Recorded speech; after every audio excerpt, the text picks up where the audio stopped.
The scrapyards of Kepler Station stretched endlessly beneath the artificial twilight, a maze of twisted metal and discarded dreams from 1,000 worlds.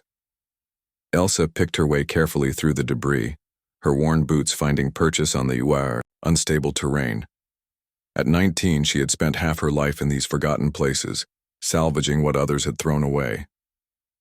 The sound reached her first, a low, rumbling growl that seemed to vibrate through the metal around her. Elsa froze, her hand instinctively moving to the plasma cutter at her belt. In 3 years of working the deep yards, she had never heard anything like it. She climbed higher, following the sound to its source. What she found defied explanation. The creature was magnificent and terrible, easily the size of a small starship. Its scales shifted between deep purple and midnight blue, catching the station's artificial light like captured stars. 6 legs ended in claws that could tear through titanium, and its serpentine neck stretched up toward the distant ceiling. Most striking were its eyes, ancient, intelligent, and filled with a rage that seemed to burn from within. Beautiful, isn't she? Elsa spun around, nearly losing her footing. The voice belonged to a figure emerging from the shadows. Tall, regal, wearing robes that seemed to be cut from the fabric of space itself. His skin held a faint luminescence, and when he smiled, she glimpsed teeth like polished ivory. "Emperor Helen," she whispered, recognizing him from the news feeds that occasionally reached the outer stations. "Ruler of the Valorian Empire, commander of 1,000 worlds, and according to the stories, collector of the galaxy's most dangerous creatures. You know me." His voice carried an accent she couldn't place, musical and strange. "But I don't know you, young salvager. What brings you to disturb my Vorthak's rest?" The dragon, Vorthak, turned its massive head toward them, its eyes fixed on Elsa with an intensity that made her feel suddenly small and fragile. "I was just scavenging," Elsa said, surprised by the steadiness of her own voice. "I didn't know anyone owned this section." "Own?" Helen laughed, the sound like wind chimes in a stellar breeze. "One doesn't own a Vorthak, child. One merely coexists with them, and mine has been most uncooperative lately." As if summoned by his words, the dragon let out a roar that shook the entire section. Nearby debris shifted and fell, clanging against the deck plates. Elsa noticed the heavy chains around the creature's legs for the first time, and the way they strained against the dragon's movements. "She's been like this for cycles," Helen continued, circling closer to Elsa. "Refusing food, breaking her, handlers destroying everything within reach. My advisors say I should put her down, but—" He paused, studying Elsa with eyes that seemed older than stars. "Tell me, human, what do you see when you look at her?" Elsa looked back at the dragon. Past the rage, past the chains, she saw something else. "She's mourning," she said quietly. The Emperor stopped walking. "Explain."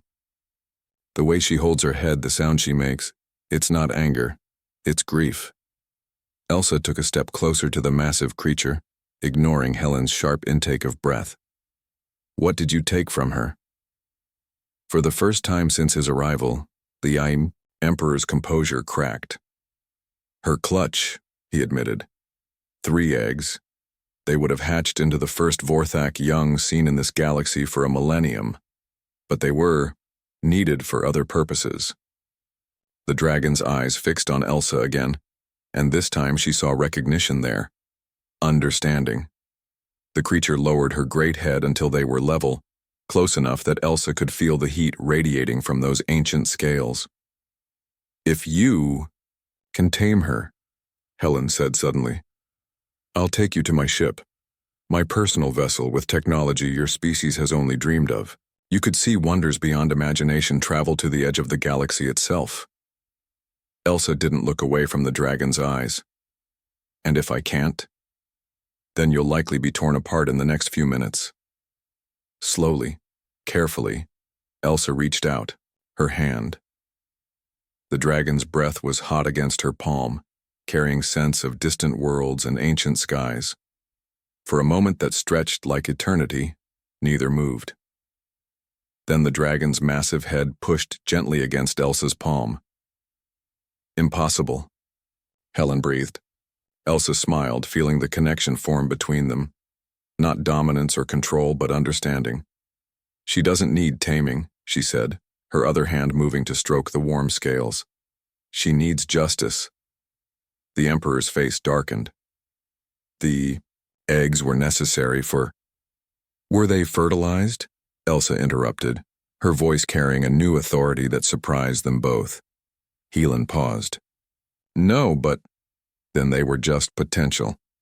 Possibility, but she... Elsa gestured to the dragon, who was now purring like some massive, content cat. She is reality. She is here now, grieving for children who never were, while you keep her. Chained in a scrapyard. The dragon lifted her head and looked directly at the Emperor. When she spoke, her voice resonated in their minds rather than their ears. Ancient and patient and utterly certain. The small one speaks truth.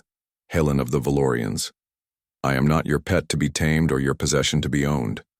I am Vorthak, last daughter of the void, and I choose my own companions.